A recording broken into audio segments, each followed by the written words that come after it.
आज के एपिसोड पे डिस्कशन करने से पहले I would like to request you to subscribe our YouTube channel and follow us on Facebook and Twitter as well.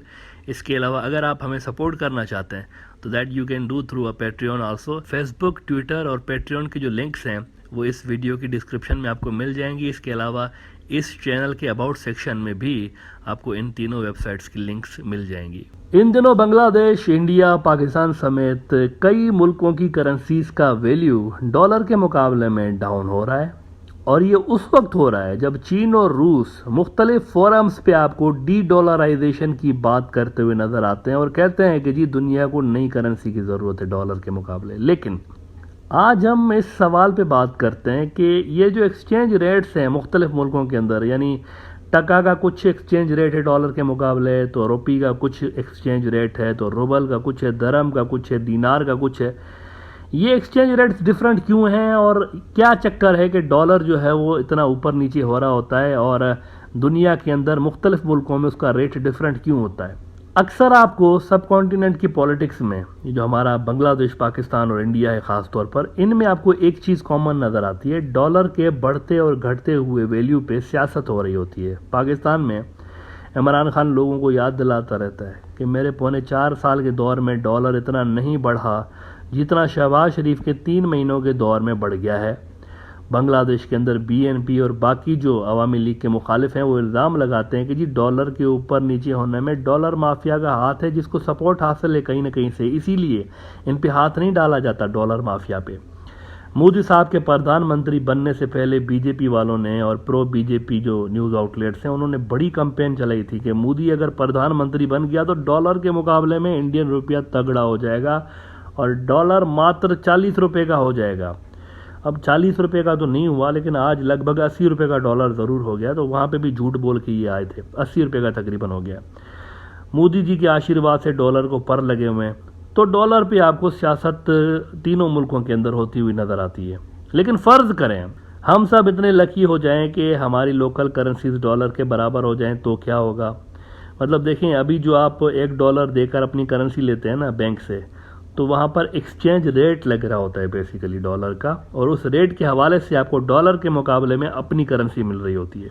Generally 2 तरह के एक्सचेंज रेट्स होते हैं, वैसे तो एक तीसरा भी किस्म है, लेकिन जो मोस्टली यूज होते हैं 2 तरह के होते हैं जिन पे बात की जाती है। एक होता है फ्लोटिंग एक्सचेंज रेट, जो कि डॉलर की जो मार्केट वैल्यू के हिसाब से तय किया जाता है। फॉरेन एक्सचेंज मार्केट में डॉलर की सप्लाई और डिमांड पे ये सारा खेल निर्भर करता है और वहाँ मार्केट डिसाइड करती है कि डॉलर का क्या रेट है। दूसरा होता है फिक्स्ड एक्सचेंज रेट, ये गवर्नमेंट्स डिसाइड करती हैं। उनके पास जो डॉलर की डिमांड और सप्लाई की सूरत हाल होती है उस हिसाब से ये फिक्स कर देते हैं डॉलर का रेट।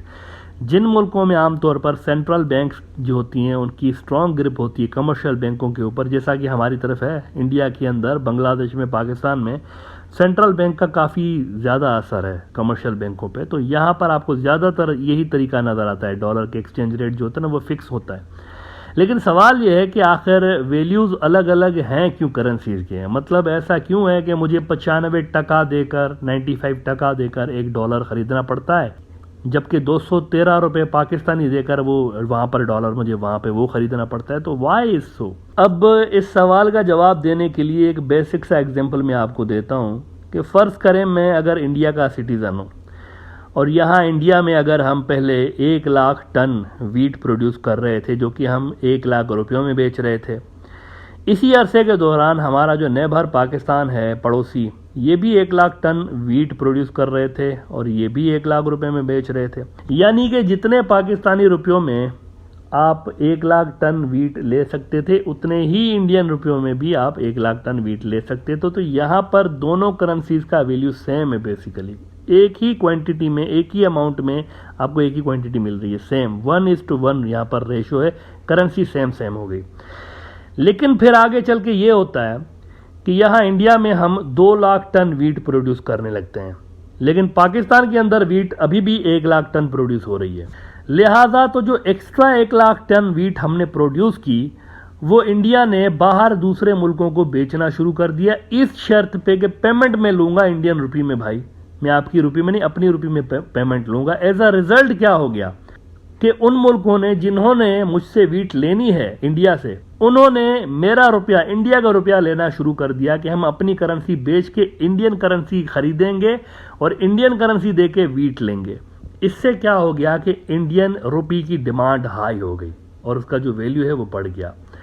जिस भी करेंसी की डिमांड हाई होती है उसका वैल्यू बढ़ रहा होता है ना। इस सूरत हाल में अब अगर पाकिस्तान चाहता है कि वो इंडिया से वीट ले तो उसको अपनी करेंसी में नहीं, इंडियन करेंसी में पेमेंट करनी होगी और वहां सप्लायर को इंडियन करेंसी देनी होगी। लिहाजा फिर वो इंडियन रुपया खरीदेगा पाकिस्तानी रुपया बेच के।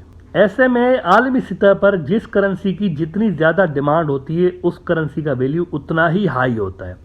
अब डॉलर का इशू यह है कि डॉलर एक आलमी करेंसी है जो कि पूरी दुनिया में चलती है, पूरी दुनिया में एक्सेप्टेबल है, इसीलिए उसकी डिमांड लोकल करेंसीज के मुकाबले में हमेशा हाई होती है। जितना डॉलर का रेट बढ़ता है इसका मतलब ये होता है कि आपकी जो लोकल करेंसीज हैं अपना वैल्यू उतना ही खो रही हैं। अगर आप मुझसे टेक्निकल डेफिनेशन पूछे ना एक्सचेंज रेट की, तो मैं कुछ इसको यूं एक्सप्लेन करूंगा कि exchange rate basically indicates how much one unit of currency can be exchanged for another currency. अब जो थोड़ी देर पहले मैंने आपको वीट का एग्जांपल दिया, इस वीट की कमोडिटी को आप रिप्लेस कर दें मुल्क की जनरल प्रोडक्टिविटी से, यानी जो कुछ भी उस मुल्क के अंदर प्रोड्यूस होता है और दूसरे मुल्क उससे वो प्रोडक्ट्स जब खरीद रहे होते हैं तो ये उस मुल्क की हो जाएगी एक्सपोर्ट। अब जैसा कि हर मुल्क को अपनी प्रोडक्ट्स बाहर बेचने के अलावा मुख्तलिफ मुल्कों से प्रोडक्ट्स खरीदनी भी होती हैं अपनी नीड्स को, डोमेस्टिक नीड्स को पूरा करने के लिए, जिसको आप इंपोर्ट कहते हैं, तो दुनिया भर में ये जो इंपोर्ट एक्सपोर्ट का साइकिल है ये मेनली यूएस डॉलर के जरिए हो रहा होता है। इसी वजह से फिर डॉलर की जो आलमी डिमांड है वो हमेशा हाई रहती है। अगर आपका मुल्क कहता है कि मुझे अपनी एक्सपोर्ट्स की पेमेंट लोकल करेंसी में करें, मेरी करेंसी में करें, यानी मैं जो बाहर फॉर एग्जांपल बांग्लादेश गारमेंट्स बेच रहा है, अगर वो कहे कि मुझे डॉलर नहीं चाहिए, मुझे टका चाहिए, तो टका की डिमांड बढ़ेगी, डेफिनेटली बढ़ेगी। लेकिन फिर इशू ये है कि बांग्लादेश को जो इंपोर्ट करने के लिए डॉलर चाहिए वो कहाँ से आएंगे, एक ये इशू है। यहाँ पे बैलेंसिंग करनी पड़ती है। मतलब उसको टका की डिमांड तो एक्सपोर्ट अगर वो लोकल करेंसी में करने लगे तो बहुत हाई हो जाएगी, लेकिन फिर इंपोर्ट के लिए और बहुत सारी प्रोडक्ट्स ऐसी होती हैं जो बाहर से मंगवानी पड़ती हैं जिनकी पेमेंट होती ही नॉर्मली डॉलर में। मिसाल के तौर पर तेल एक ऐसी प्रोडक्ट है जिसका बहुत बड़ा बिल बनता है और इसके लिए आपको डॉलर ही चाहिए। इसीलिए मुल्क जो हैं वो अपनी जो एक्सपोर्ट कर रहे होते हैं वो यूएस डॉलर में पैसे ले रहे होते हैं ताकि इंपोर्ट के लिए भी उनके पास यूएस डॉलर्स हों।